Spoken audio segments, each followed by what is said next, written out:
Photoshop est un logiciel de montage qui a depuis longtemps fait ses marques dans le monde du graphisme et qu'il n'est plus utile de présenter, je pense.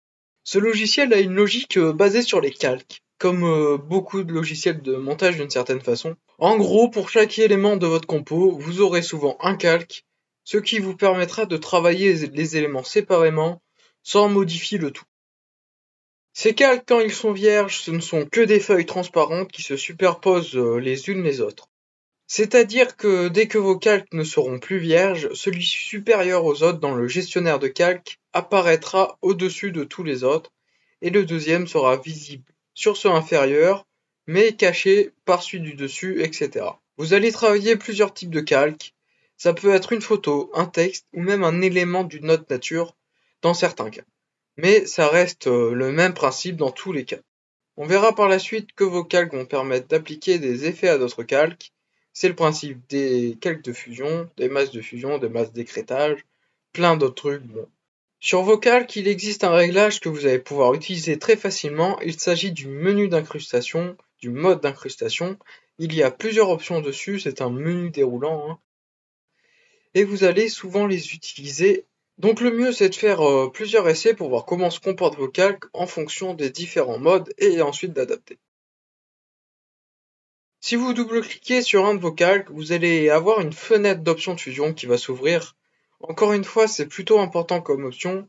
Il y a plein de caractères que vous allez pouvoir utiliser et que vous utiliserez souvent d'ailleurs.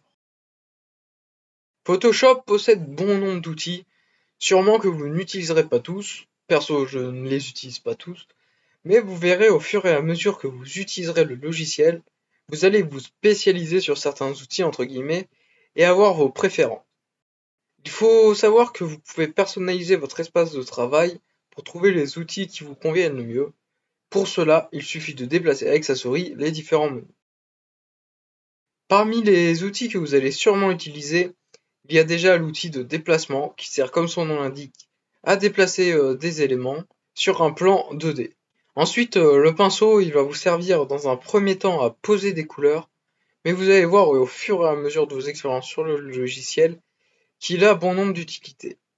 L'outil tampon de duplication, bon lui ça dépend selon votre utilisation du logiciel, mais il va vous permettre de copier-coller une zone d'image que vous allez sélectionner. La gomme, elle, bon, il n'y a peut-être pas besoin de vous expliquer son utilisation, c'est une gomme, ça permet d'effacer en gros. Ensuite, la plume, c'est l'outil qui j'espère va être le plus utilisé parce que franchement, il est un peu dur à appréhender, mais dès qu'on comprend le truc, c'est fantastique et c'est un outil bien sous-coté.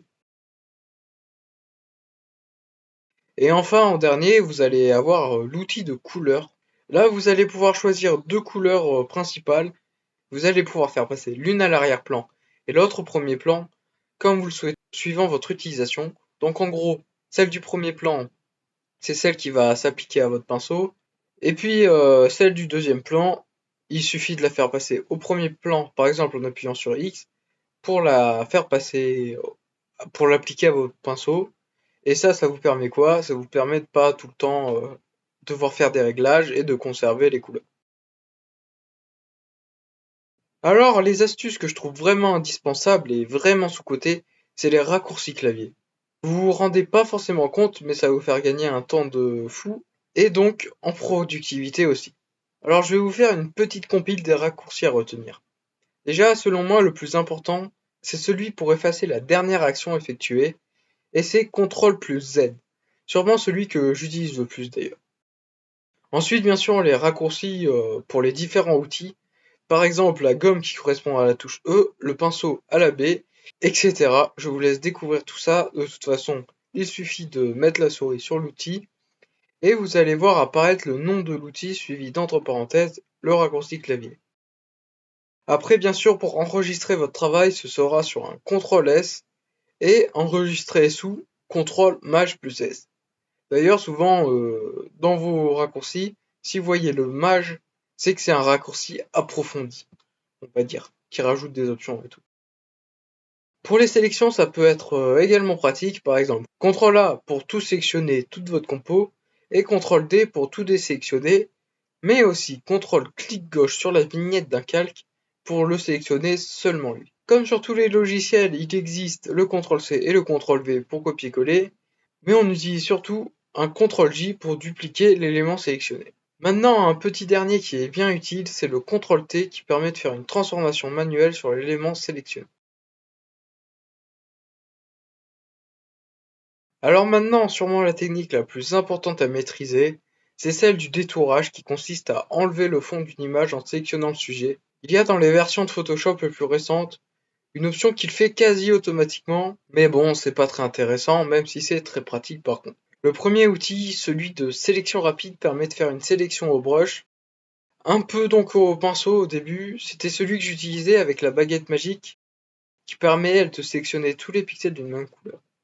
Mais maintenant, je préfère 100 fois la plume, qui est bien plus précis et parfois rapide, mais qui demande une petite maîtrise. L'outil lasso polygonal, lui, est un peu semblable à la plume, mais en moins bien, en moins sophistiqué, on va dire. Je l'ai aussi utilisé pour faire la transition de l'outil de sélection rapide à la plume. Ensuite, la colorimétrie, c'est un aspect essentiel du photomontage. Ça va vous permettre de passer un step quand vous allez bien maîtriser dans vos compos cette colorimétrie, mais ça demande pas mal de recherche pour trouver les bons réglages et les bons menus, tout ça. Bien sûr, il existe une multitude de méthodes. Perso, j'en utilise surtout deux, une plutôt conventionnelle et une autre un peu plus obscure, on va dire. En tout cas, underground, que je vois moins utilisée.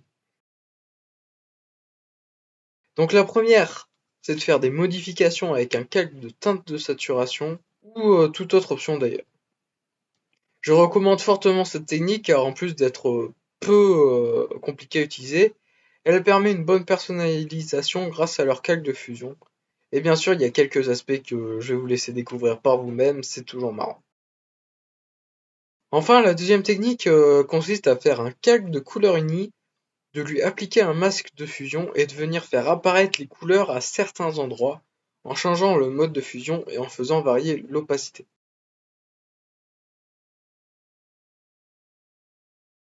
Alors, j'ai beaucoup parlé de masque de fusion, mais concrètement, qu'est-ce que c'est? Je vous ai pas expliqué. Alors que c'est quand même vachement important, hein, on va pas se mentir. Donc laissez-moi y remédier. En gros, un masque de fusion, c'est un sous-calque qui apparaît à côté du calque sur lequel il est appliqué dans le gestionnaire de calque. Pour travailler dessus, il faut utiliser le pinceau noir et le blanc. C'est plutôt simple. Le blanc, en gros, il va faire apparaître le contenu du calque, contrairement au noir qui va le faire disparaître. En gros, c'est ça. Alors bien sûr, il y a des nuances que vous apprendrez à force d'utiliser cette méthode, hein, comme toutes les techniques de toute façon. Alors, petit chapitre bonus, on va dire, sur l'enregistrement de votre projet, c'est histoire de pas tomber dans certains pièges, voilà. En gros, votre projet, vous allez l'enregistrer au format par défaut de Photoshop dans un premier temps. Là, ça va sauvegarder votre projet en gardant les calques encore modifiables.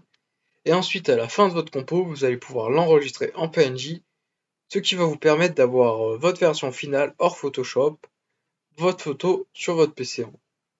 Bon les gars, j'espère que cette vidéo vous aura plu. Moi c'était pas mal. Bien sûr, je ne liste pas tout, hein. Je liste les bases à savoir utiliser.